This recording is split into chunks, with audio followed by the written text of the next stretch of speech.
नमस्कार, मैं हूं रवि कैंत्रा। हॉर्नबिल टीवी देख रहे हैं आप। उत्तराखंड की खबरों की शुरुआत करते हैं।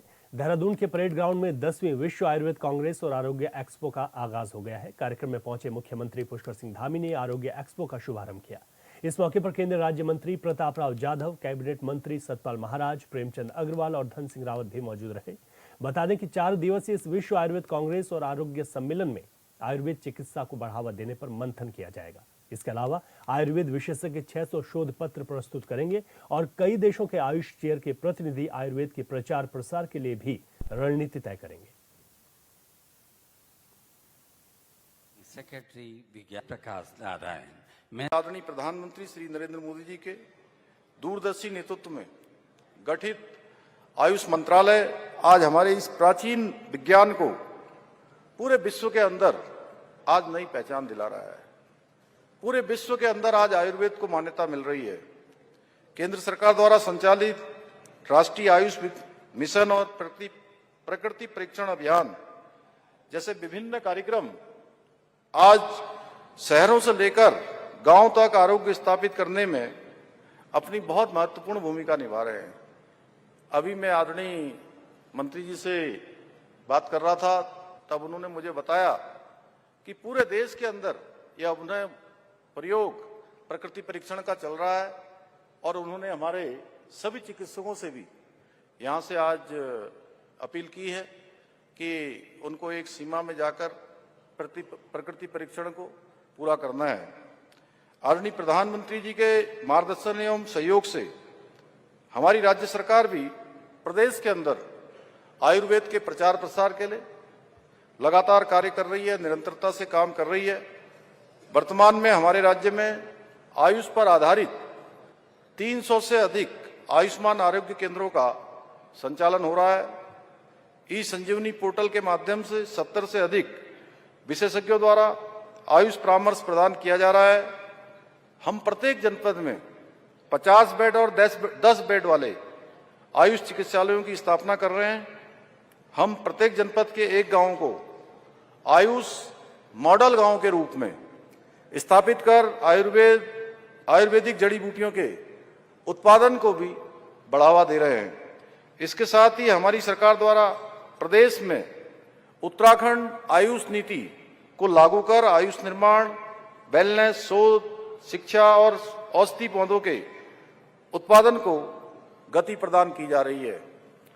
भाइयों बहनों, हमारी सरकार देश की प्रथम योग नीति को लागू करने की दिशा में भी कार्य कर रही है। जो आयुर्वेद और योग को व्यापक स्तर पर साथ लाकर स्वास्थ्य के क्षेत्र में एक नई क्रांति लाने में महत्वपूर्ण भूमिका निभाएगी। इसके साथ ही हमारी सरकार आगामी वर्षों में आयुष टेली कंसल्टेशन प्रारंभ करने के साथ साथ 50 नए योग और वेलनेस केंद्र स्थापित करने पर भी प्रतिबद्धता के साथ काम कर रही है। इतना ही नहीं, हमारी सरकार ने उत्तराखंड में अखिल भारतीय आयुर्वेद संस्थान की स्थापना के लिए आयुष मंत्रालय से अनुरोध किया है, जो आयुर्वेद शिक्षा और अनुसंधान के क्षेत्र में मील का पत्थर साबित होगा। अभी कोटेचा जी ने बताया है कि इसकी प्रक्रिया आगे चल रही है और जैसे ही हमको भारत सरकार से स्वीकृति मिलती है तो जो आदरणीय प्रधानमंत्री जी से हमने अनुरोध किया है, जल्दी ही एक बड़ा केंद्र हमको अखिल भारतीय आयुर्वेद संस्थान के रूप में भी मिल जाएगा, जिससे निश्चित रूप से योग और आयुर्वेद की प्रचार प्रसार होगी, लोगों में जागरूकता आएगी और नए नए रिसर्च होंगे, नए नए से शोध होंगे। भाइयों बहनों, आरोग्य मेले में हमारे 8 विभागों के स्टॉल भी लगाए गए हैं, जो समग्र स्वास्थ्य और कल्याण के क्षेत्र में हमारा जो व्यापक दृष्टिकोण है, उस व्यापक दृष्टिकोण को प्रस्तुत करने का भी काम कर रहे हैं। इस सम्मेलन में आयुर्वेद शिक्षा और अनुसंधान में अग्रणी भूमिका निभाने वाले हमारे आयुर्वेद महाविद्यालयों के प्राचार्य भी उपस्थित हैं। मैं आप सभी से इस विशेष रूप से आह्वान करना चाहूंगा कि आप सभी हमारी जड़ी बूटियों के जो हिंदी नाम हैं, उन हिंदी नामों के साथ ही अंग्रेजी के नामों को भी प्रचारित करें। ये मेरा आप सबसे विशेष अनुरोध है। जैसे कि हम पहाड़ में, यहाँ उत्तराखंड में अधिकांश स्थानों पर किलमोड़े को जानते हैं। बहुत लोग नहीं जानते होंगे किलमोड़ा क्या होता है। पंकज जी, आप जानते हैं? आयुर्वेद, ये किलमोड़े को जानते हैं, लेकिन उसके अंग्रेजी नाम बेरीबेरीज को अधिकतर लोग नहीं जानते हैं, माननीय मंत्री जी, जबकि इस नाम को पूरा विश्व जानता है और इससे दवाइयां बनती हैं। ऐसे ही अनेक हर्ब्स हैं जिनके नाम हमें अंग्रेजी में आने चाहिए, ताकि लोगों को उन जड़ी बूटियों को बाजार में ढूंढने में आसानी हो। विश्व आयुर्वेद कांग्रेस का इस वर्ष का विषय डिजिटल स्वास्थ्य एक आयुर्वेद दृष्टिकोण। यह निश्चित रूप से आयुर्वेद को डिजिटल युग से जोड़कर इसके लाभ को वैश्विक स्तर तक पहुंचाने में मददगार साबित होगा। भाइयों बहनों, मुझे पूरा विश्वास है कि देवभूमि उत्तराखंड में आयोजित हो रहा ये वैश्विक सम्मेलन पारंपरिक चिकित्सा विज्ञान को आधुनिक तकनीक से जोड़ने का एक महत्वपूर्ण मंच साबित होगा तथा संपूर्ण विश्व तक हमारी जो सनातन संस्कृति है उसके द्वारा बताए गए सर्वे संतु निरामया के संदेश को पहुंचाने में निश्चित रूप से सफल होगा। इसी विश्वास के साथ एक बार पुनः माननीय केंद्रीय आयुष मंत्री श्री प्रताप राव जाघव जी का, मंच पर उपस्थित सभी अतिथियों का, आए हुए दुनिया के सभी विशेषज्ञों का, वैद्यों का, अतिथियों का मैं सम्मेलन में सम्मिलित होने के लिए सबका एक बार फिर हृदय से आप सबका धन्यवाद करते हुए मैं अपनी बात को समाप्त करता हूं। बहुत बहुत धन्यवाद। उत्तराखंड के जिला अस्पताल और राजकीय मेडिकल कॉलेजों में ओटी टेक्नीशियन, सफाई कर्मियों की नियुक्ति को लेकर निर्देश दिए गए हैं। सभी मेडिकल कॉलेजों के प्राचार्यों को आउटसोर्सिंग एजेंसी के जरिए नियुक्ति करने के निर्देश दिए गए हैं। इस संबंध में स्वास्थ्य मंत्री डॉक्टर धन सिंह रावत ने कहा, ये काम प्राचार्यों को दिया गया है ताकि शासन की ओर से कोई परेशानी ना हो। साथ ही उन्होंने कहा कि अब हर अस्पताल में 4 से 5 मरीजों के लिए एक वार्ड बॉय की तैनाती कर रहे हैं, जबकि 10 मरीजों के लिए एक आयुष्मान मित्र को भी तैनात किया जा रहा है, जो मरीज की पूरी सहायता करेगा।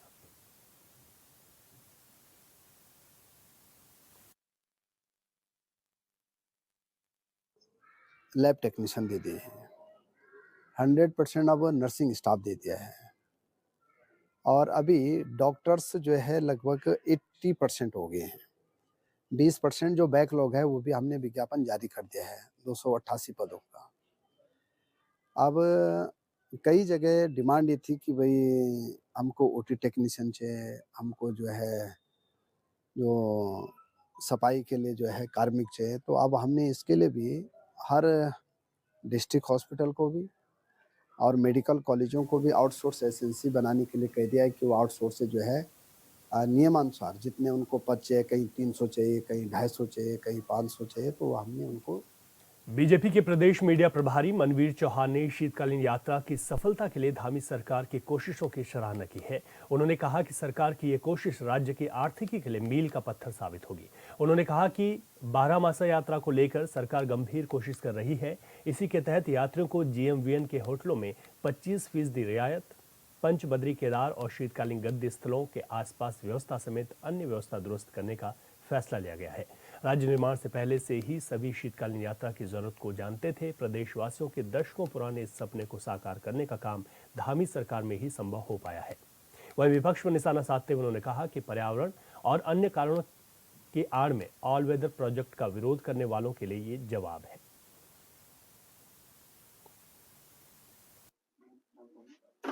राज्य की आर्थिकी को बढ़ाने के लिए, रोजगार को बढ़ाने के लिए लगातार अनेकों प्रयास कर रहे हैं और उत्तराखंड राज्य की आर्थिकी की रीढ़ मानी जाने वाली 4 धाम यात्रा शीतकाल में भी चले, इसके लिए आदरणीय मुख्यमंत्री जी के द्वारा केदारनाथ के प्रवास स्थल ऊखीमठ से शीतकालीन यात्रा का शुभारंभ किया गया है और यात्रा को प्रोत्साहित करने के लिए अब यमुनोत्री के खरसाली से, गंगोत्री के मुखवा से और बद्रीनाथ के ज्योतिर्मठ जोशीमठ से भी शीतकालीन यात्रा का शुभारंभ और तेजी से हो। आदरणीय मुख्यमंत्री जी और माननीय मंत्रीगण सभी इन यात्राओं में शामिल होंगे, यात्रा को प्रोत्साहित करेंगे। इसके लिए सरकार लगातार प्रयास कर रही है। इसके साथ ही उत्तराखंड राज्य में तीर्थाटन के साथ साथ पर्यटन को भी बढ़ावा मिले।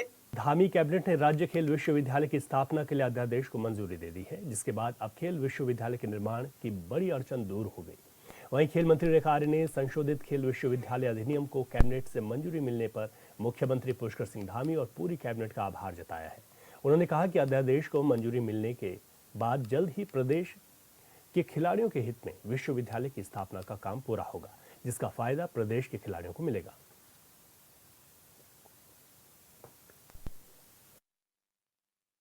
माननीय गवर्नर साहब के दिशा निर्देश थे, उसमें जो आपत्तियां थी उसका जो समाधान था, उसी अनुरूप जो है उसे अध्यादेश के रूप में विभाग ने प्रस्ताव बनाते हुए विधायी से उसे कराते हुए आज कैबिनेट के माध्यम से उसको अध्यादेश के रूप में जो है आज कैबिनेट ने स्वीकृति प्रदान करी है। निश्चित रूप से जो संशोधन उसमें किए गए थे उस संशोधन को स्वीकार करते हुए आज कैबिनेट से स्वीकृति मिल जाने के बाद में शीघ्र गवर्नर हाउस जाएगा और मैं उम्मीद करती हूँ कि जल्द से जल्द जो है संशोधित हमारा यूनिवर्सिटी एक्ट गवर्नर साहब की अपेक्षा के अनुरूप जो है जल्दी ही राजभवन से स्वीकृति मिलेगी।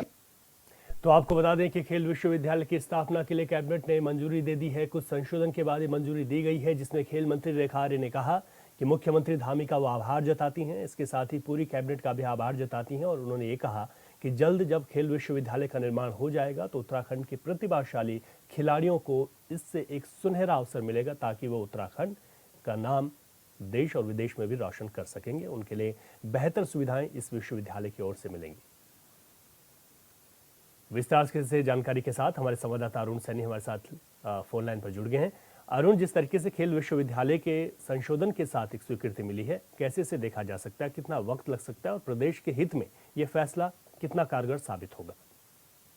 जी रवि, बिल्कुल देखिए, जिस तरीके से प्रदेश में लगातार खेलों को बढ़ावा दिया जा रहा है और जिस तरीके से लगातार उत्तराखंड खेलों के क्षेत्र में नए नए आयाम जो है स्थापित कर रहा है और लगातार खेलों को बढ़ावा देने के लिए राज्य सरकार लगातार जो कार्य भी कर रही है, इसी को लेकर कल कैबिनेट की बैठक में भी खेल विश्वविद्यालय को लेकर जिसके संशोधन को लेकर भी उस पर मुहर लगी है और जिसको लेकर कैबिनेट मंत्री रेखा आर्य ने मुख्यमंत्री पुष्कर सिंह धामी का आभार भी जताया और इसी के साथ साथ ही खेल विश्वविद्यालय जो है आने वाले समय में उत्तराखंड के युवाओं को इसमें बेहतर अवसर भी मिलेगा और खेलों को जरूर बढ़ावा जो है उत्तराखंड में मिलेगा, क्योंकि नए नए जिस तरीके से खिलाड़ी आ रहे हैं और लगातार उत्तराखंड के खिलाड़ी देश विदेश तक भी जो है ओलंपिक भी खेल रहे हैं, तो ऐसे में आने वाले समय में उत्तराखंड को खेलों से जोड़ने के लिए और खेलों को बढ़ावा देने के लिए इस तरीके के लगातार कदम उठाए जा रहे हैं, चाहे वो खेलों के माध्यम से हो या स्पोर्ट्स यूनिवर्सिटी के माध्यम से हो या अन्य जो आयोजन खेलों के लगातार प्रदेश में होते हैं युवा महोत्सव के माध्यम से हो। तो इस तरीके से लगातार कदम जो उठाए जा रहे हैं और जो खेल विश्वविद्यालय के लेकर कैबिनेट की मुहर लगी है, कहीं ना कहीं जो आने वाले समय में उत्तराखंड के लिए मील का पत्थर साबित होगा। बिल्कुल, आपने ठीक कहा कि आने वाले वक्त में इसका बड़ा फायदा प्रदेश को मिलेगा, प्रदेश के खिलाड़ियों को मिलेगा। शुक्रिया अरुण जानकारी के लिए।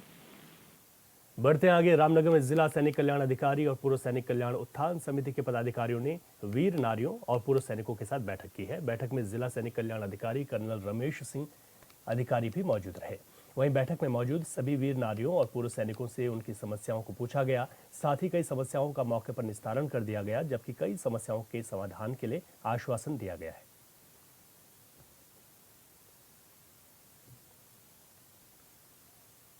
हमारे जिला सैनिक अधिकारी श्री रमेश अधिकारी अदानी पहुँचे थे।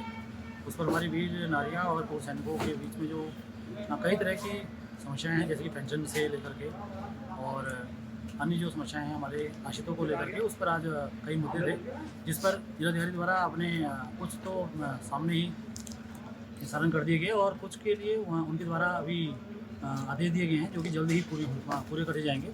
उसमें से खासतौर से जिन लोगों की पेंशन लिस्ट में स्पर्श के खाते में नहीं चढ़ी हैं उन पर बात की गई थी, और उनके साथ में आई हुई टीम ICICI बैंक के श्री शिवम जी पहुंचे हुए थे, जिन्होंने अपने ICICI बैंक के अंदर जो अभी पेंशनरों को जो एक फ़ायदे दिए जा रहे हैं, जो पहले SBI बैंकों में जो कम प्राप्त हो रहे हैं, जैसे कि इंश्योरेंस जो होती है हम लोगों का, या जो पेंशन पे जो हम लोगों का बढ़ोतरी होता है, उन चीज़ों पे अपनी बातें रखी गई और उसी मुद्दे पे आज बैठक थी। अल्मोड़ा के SSJ परिसर में मुख्य परीक्षाओं के दौरान नकल का मामला सामने आया है। परीक्षा के लिए गठित जांच टीम ने 8 छात्र छात्राओं को नकल करते हुए पकड़ा है। इन छात्रों की उत्तर पुस्तिकाओं को सील कर विश्वविद्यालय प्रशासन को भेज दिया गया है। पकड़े गए छात्रों में BA फर्स्ट सेमेस्टर के 4, LLB सेकंड सेमेस्टर के 3 और BCom थर्ड सेमेस्टर का 1 छात्र शामिल है। वहीं परिसर निदेशक प्रोफेसर PS बिष्ट का कहना है कि मामले को गंभीरता से लिया गया है और ऐसे में इस पर अब आगे की कार्रवाई की जाएगी।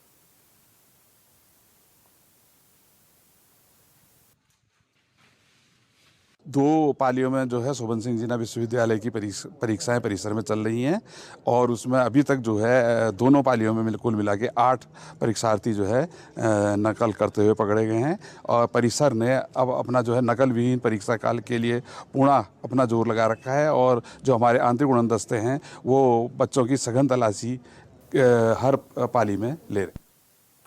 आगे बढ़ेंगे। अल्मोड़ा के सोमेश्वर विधानसभा में बंदरों के आतंक से लोग परेशान हैं। स्थानीय लोगों ने कहा कि बंदरों की बढ़ती संख्या से लोगों के घरों से बाहर निकलना तक मुश्किल हो गया है। बंदर खेती बागवानी को नुकसान पहुंचा रहे हैं। यहां तक कि बंदर कई बार छोटे बच्चे और महिलाओं पर भी हमला कर चुके हैं। उन्होंने बंदरों के आतंक से छुटकारा दिलाने की प्रशासन से मांग की, जिसके बाद प्रभागीय वनाधिकारी दीपक सिंह के निर्देश पर वन विभाग की टीम ने सोमेश्वर रेंज के उत्तराखंड स्टेडियम, सोमेश्वर बाजार और त्रिवेणी घाट में आवारा बंदरों को पकड़ा है। वन क्षेत्राधिकारी सोमेश्वर मनोज कुमार लोहिनी ने बताया, किसानों की खेती, व्यापारियों की समस्या को देखते हुए यह अभियान चलाया गया। वन विभाग की टीम ने सोमेश्वर क्षेत्र में पिंजरा लगाकर 26 बंदरों को पकड़ा है, जिन्हें अल्मोड़ा स्थित रेस्क्यू सेंटर में बंधियाकरण के लिए भेज दिया गया है। बंदर प्रभागीय वनाधिकारी महोदय अल्मोड़ा के निर्देशानुसार मानव वन्यजीव संघर्ष न्यूनीकरण योजना के अंतर्गत सोमसर क्षेत्र से उत्पाती बंदरों को पकड़ा गया। प्रभागीय वनाधिकारी महोदय अल्मोड़ा के निर्देशानुसार मानव वन्यजीव संघर्ष न्यूनीकरण योजना के अंतर्गत सोमसर क्षेत्र से उत्पाती बंदरों को पकड़ा गया। चमोली में 5 दिवसीय अलकनंदा पर्यटन सांस्कृतिक कृषि विकास मेला सांस्कृतिक कार्यक्रमों के साथ शुरू हो गया है। मेले के पहले दिन स्कूली बच्चों और महिला मंगल दलों ने मार्च पास्ट किया। बता दें कि 5 दिनों तक चलने वाले इस मेले में हर दिन रंगारंग सांस्कृतिक कार्यक्रमों के साथ खेल प्रतियोगिताएं भी आयोजित की जाएंगी। वहीं मेले में लोगों को संबोधित करते हुए थराली विधायक भूपाल राम टमटा ने कहा, मेले हमारी संस्कृति के द्योतक हैं। मेले आपसी मिलन के सबसे बड़े माध्यम हैं, जहां लोगों को सरकारी विभागों में संचालित योजनाओं का लाभ भी मिलता है। वहीं बद्रीनाथ विधायक लखपत बुटोला ने कहा, मेले के आयोजन भले ही चुनौतीपूर्ण होते हैं, लेकिन आज भी समाज में कई ऐसे युवा हैं जो इस तरह के मेले के आयोजनों के लिए दिन रात मेहनत करते हैं।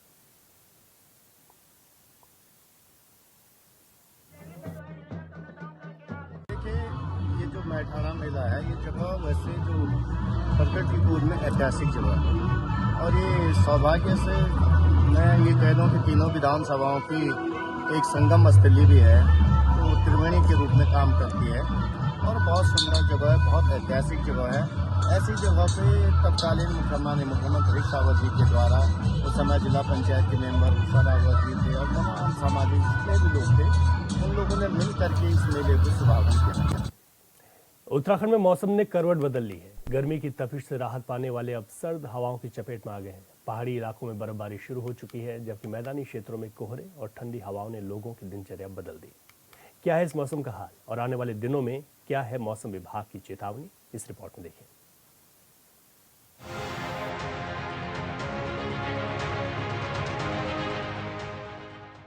उत्तराखंड के पहाड़ी इलाकों में बर्फबारी का दृश्य एक अद्भुत सौंदर्य बिखेरता है, जैसे स्वर्ग से बर्फ की बर्फीली बूंदें आ गई हों। लेकिन इस खूबसूरती का असर मैदानी इलाकों में साफ तौर पर महसूस हो रहा है। सुबह से ही घना कोहरा सड़कों पर छाया हुआ है, जिससे विजिबिलिटी बहुत कम हो गई है और सड़कों पर चलने वाले हर कदम को सावधानी से उठाना पड़ रहा है। दिन में सूरज की किरणें नजर आती हैं, लेकिन जैसे ही रात होती है तापमान अचानक गिर जाता है। ठंड का आलम यह है कि बिना स्वेटर, जैकेट और शॉल के बाहर कदम रखना भी मुश्किल हो गया है। यह मौसम अब किसी चुनौती से कम नहीं। देखिए, जैसा कि सब लोग देख रहे हैं कि उत्तराखंड एक पर्वतीय क्षेत्र है और एक वनों का भी यहाँ पर एक अत्यधिक मात्रा में होने के कारण यहाँ ठंड और क्षेत्रों के मुकाबले ज्यादा रहती है। आपने देखा कि पिछले 1-2 दिनों में बर्फबारी भी यहाँ पे शुरू हो गई है उत्तराखंड के पर्वतीय क्षेत्रों में, और तराई के क्षेत्र में भी एक बारिश परसों आपने देखा कि परसों बारिश भी हुई थी, जिसकी वजह से ठंड भी बढ़ गई है। ठंड बढ़ने की वजह से चाय भी बढ़ गई है, और चाय बढ़ गई है तो उसके साथ साथ लोगों को एहतियात भी बरतना पड़ेगा। सुबह शाम निकलेंगे, ठंड में अपने कपड़ा भी लेना जरूरी है, जैकेट भी खरीदना जरूरी है, और ठंड में जितना कम से कम हो सके सुबह शाम कम निकलें, दोपहर को जब धूप हो तब ज्यादा निकलें। और ठंड तो बढ़ी गई है, उसका सभी को ध्यान रखना ही पड़ेगा। सुबह जब मैं घर से निकला तो देखा मैंने बाहर निकल के कि मेरे से ज़्यादा आगे का कुछ दिखाई नहीं दे रहा। कुछ खासा कोहरे ने अपना सफ़ेदी पूरी ढक रखी है और आगे तक का कुछ दिखाई नहीं दे रहा है। बहुत ज़्यादा कोहरा आ चुका है काशीपुर की सड़कों पर। वैसे बहुत टाइम बाद देखने को मिल रहा है ऐसा, और मज़ा भी आ रहा है, अच्छा भी लग रहा है। ठंड का असर बढ़ते ही लोग अब राहत पाने के लिए चाय का सहारा ले रहे हैं। उधम सिंह नगर के काशीपुर की चाय की दुकानों पर भीड़ उमड़ रही है, जहां हर कप चाय सर्दी को मात देने का एक असरदार तरीका बन चुका है। चाय की गर्मी से लोग ठंड से लड़ने के साथ साथ अपनी दिनचर्या को भी थोड़ा और गर्म बना रहे हैं। हर चुस्की में एक नए सुकून का एहसास हो रहा है। गर्मियों की सब यादें रह गई हैं। पहाड़ों में बर्फ गिर गई है, लोग यहाँ चाय के लिए लाइन लगा बैठे हैं। गर्मियों में ठीक रहती है, लेकिन जाड़ों के हिसाब से जाड़ों में सबसे ज्यादा रहती है। रात दिन में आए हो, रात में। और इस बुलेटिन में अभी के लिए इतना ही। खबरों से अपडेट रहें और देखते रहें हॉर्नबिल टीवी। इजाजत दीजिए, नमस्कार।